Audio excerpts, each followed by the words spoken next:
So, ayan, ganyan lang siya. And then, try natin kung napipindot-pindot siya. Hi mga friendship! So kayo ba ay madalas magmotor? Lalong-lalo na ngayon tag-ulan. So meron akong share sa inyo na nabili ko dito sa online na transparent waterproof phone case. So ito siya. Ginagamit ko lalong-lalo na ngayon tag-ulan para hindi mabasa yung cellphone nyo. So ito ay plastic. Gawa ko sa plastic pero makapal siya. Ayan. And then meron siyang clip dito pang lock sa cellphone. So ganito siya kinakabit. Ganyan. Ipapasok nyo lang yung cellphone nyo dito. And then ilalock nyo siya. Ganyan. Ayan. So, nakalock na siya.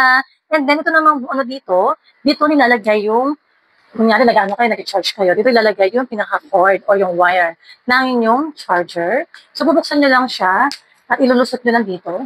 Ganyan lang siya, friendship. Ayan. So, habang naka-charge yung cellphone nyo sa motor nyo, ilalagay nyo lang dyan para hindi mabasa at hindi masira. So, ayan. Ganyan lang siya. And then, try natin kung napipindot-pindot siya. Ayun. Teka, bubuksan natin. So, yan. Touchable naman siya. So, hindi naman siya nakakasagabal. At hindi naman siya mahirap pindutin kahit na may plastic. So, yan. Diba? Ganyan. Ganyan lang siya. O, diba? So, yung napakamura lang ito mga friendship. Sa halagang 10 pesos plus lang, meron ka ng transparent waterproof phone case. So, yan. So, kung interested kayo mga friendship, ilalagay ko na lang ang link sa comment section o kaya naman i-click nyo na ang yellow basket.